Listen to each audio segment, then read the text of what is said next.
Olá a todos, sejam bem-vindos a mais um vídeo aqui no canal, tudo bem com você? No vídeo de hoje eu quero falar com você sobre Eutífron, ou Eutífron, o diálogo de Platão.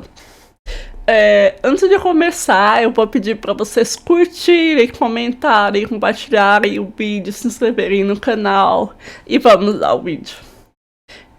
Eu tenho essa edição aqui em casa, que é da editora Ed Pro. E aí eu li também essa aqui, no Kindle, aqui no PDF. E essa aqui eu achei melhor do que essa aqui. Porque essa aqui ela tem notas mais abrangentes, digamos assim. E tem algumas divergências de tradução.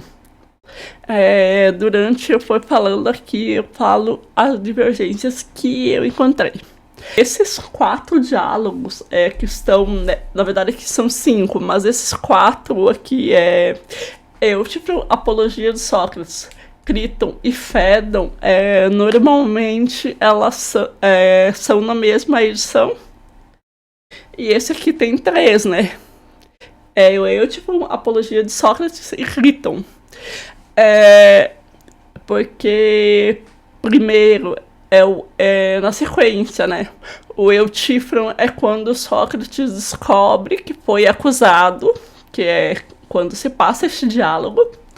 E aí o Apologia de Sócrates é quando é a defesa do Sócrates. Críton é quando Sócrates está na prisão, aguardando a sua execução. E Fédon é quando ele toma a cicuta e vai acompanhando até a morte do Sócrates. Bom, esse diálogo, Eutífron, ele é um diálogo da juventude de Platão. Ele é considerado, né, um diálogo da juventude de Platão. E ele se dá entre o Sócrates e o Eutífron. E esse diálogo vai começar com o Sócrates e o Eutífron se cortando na porta do Arconte-Rei. O Arconte-Rei era meio que um juiz da época. Ele era encarregado de instruir processos de caráter religioso. E aí os dois começam a conversar, né? E aí, Sócrates, você por aqui? Nossa, oi Eutífron, né? Quanto tempo? E aí o Eutífron vai perguntar pro Sócrates, né? O que ele tá fazendo ali. Se ele foi acusar ou se ele foi acusado. E aí o Sócrates vai falar que foi acusado pelo Meleto de corromper os jovens, de não acreditar nos deuses da cidade, etc. E aí ele vai perguntar pro Eutífron o que ele tá fazendo ali também. E aí o Eutífron diz que foi acusar o pai dele. E aí quando Sócrates ouve isso, ele fica espantadíssimo. E ele vai perguntar o motivo, né? Aí o Eutífron vai contar que um empregado dele Eutífron, bebeu lá numa ocasião e aí brigou com o escravo do pai dele e matou esse escravo. E aí o pai do Eutífron prende esse empregado num fosso, deixa ele lá e vai procurar as autoridades para saber o que ele tem que fazer com esse trabalhador. E aí por algum motivo o homem morreu dentro desse poço. E aí o Eutífron acha que o pai dele que foi causador daquela morte. E aí acusa o pai dele de impiedade. Quando ele fala isso, o Sócrates fala: nossa, que bom que eu te encontrei aqui. Você é exatamente a pessoa que eu precisava, porque eu estou sendo acusado exatamente desse crime, de impiedade. Já que você veio acusar o seu pai, então você sabe o que é impiedade, né? Você vai me dizer o que é impiedade para eu poder me defender quando chegar a minha vez. E aí ele pergunta pro Eutífron o que é piedade e impiedade. É engraçado de ler esse diálogo é que a todo momento o Sócrates está ironizando o Eutipron, né? Eutipron. Ele fala, nossa, como você é sábio. Agora me diga, o que é piedade e impiedade? E aí o Eutipron, ele usa 5 respostas. O primeiro argumento que ele usa aqui é que a primeira resposta que ele vai dar, né, a essa pergunta do Sócrates é que a piedade é perseguir os que cometem injustiças e não perseguir a impiedade. Para essa definição, o Sócrates vai argumentar que essa definição é uma das coisas que envolvem piedade e impiedade e não seria um conceito geral, assim. Aí a segunda definição que o Eutipon dá é que a piedade é definida como aquilo que é caro aos deuses e a impiedade é o que os deuses odeiam. Para esse argumento, Sócrates vai contra-argumentar que os deuses discordam entre si, de acordo com a mitologia grega. E aí ele vai citar que o Eutipon está fazendo é que esse ato que o Eutipon está fazendo contra o próprio pai poderia agradar a Zeus, mas desagradaria Cronos e Urano. Porque de acordo com a mitologia grega, Urano, que era o céu, né, cobria Gaia, que é a terra, e aí impedia seus filhos de ver a luz. E aí a Gaia vai armar com o filho mais jovem, o Cronos, com uma foice, né? Ela vai armar o filho com uma foice. E aí o Cronos vai castrar o pai, vai separar o céu da terra e assumir o controle. E aí o Cronos assume o trono, né? E temendo ser destronado, ele passa a devorar os seus próprios filhos. E assim que eles nascem, né? E quando Zeus nasce, que o Zeus é filho do Cronos e da Areia, Reia, a mãe dele, né, a Reia, vai enganar o Cronos, dar uma pedra pra ele, enrolada com panos pra ele comer. E aí o Zeus é escondido e quando ele cresce, ele força o pai a regurgitar seus irmãos. E essa é a mitologia grega. Por isso que o Sócrates fala que o que o Eutipon está fazendo poderia agradar a Zeus, mas não agradaria ao deus Cronos e Urano.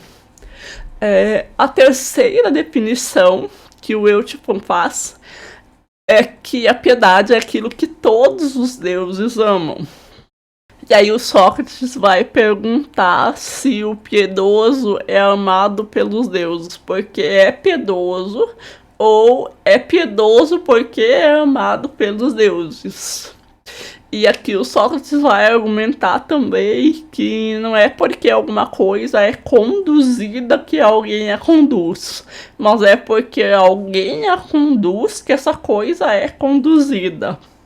Esse ponto do Sócrates é que a definição de uma coisa deve focar na sua essência, o que ela é, e não naquilo que os outros fazem com ela, como o fato de ser amada ou ser conduzida, que é o argumento aqui. A quarta definição, que é apresentada pelo Sócrates, pelo próprio Sócrates aí, é que toda piedade é parte da justiça ou do justo. E aí o Eutipon vai definir como a piedade é parte da justiça que respeita aos cuidados com os deuses. E o Sócrates vai argumentar que quando cuidamos de uma coisa, nós visamos ao bem dessa coisa. Ou a gente quer que essa coisa melhore. E partindo dessa lógica, a piedade como cuidado aos deuses, sendo assim, a cada vez que alguém realiza alguma coisa piedosa, faria os deuses melhores. Porém, os deuses não podem ser melhorados ou beneficiados pelos seres humanos. Aí o Eutipon vai dizer que a piedade é o conhecimento de preces e dos sacrifícios aos deuses. E o Sócrates vai falar, né, que na verdade essa definição é um retorno à segunda e à terceira definição, E aí ele fala que que o Eutipron está andando em círculos sem definir a verdadeira essência do que é piedade e impiedade. E aí, nesse momento, o Eutipron se lembra de um compromisso inadiável e foge. E aí acaba o diálogo. Para os gregos, piedade significava a conduta objetiva de um homem em relação aos deuses, que era compreendida não individualmente, mas arraigada na sociedade. Porque a sociedade helênica, né, grega, a gente fala grega, mas era aqueles povos ali helênicos, era hegemônica. E por isso Sócrates é acusado de impiedade, porque supostamente ele não acreditava nos deuses da cidade. E esse diálogo, Eutipron, ele é aporético, que não tem conclusão. Aparentemente eles não resolvem o problema, né? Eles só ficam anda em círculo, aí volta para o argumento inicial e não resolve o que é, afinal, o que é a piedade e a impiedade. Aí isso se resolveria se a gente pegasse a filosofia mais madura do Platão, já com aquele termo eidos ou ideia, que o que o Sócrates quer aqui, ele quer a busca do universal.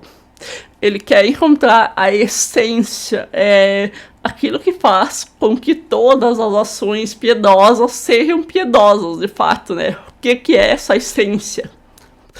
E o Sócrates ele vai rejeitar os exemplos particulares, né? Por exemplo, aquele piedade é o que eu estou fazendo agora, né? Que o Eutipron vai usar lá, né?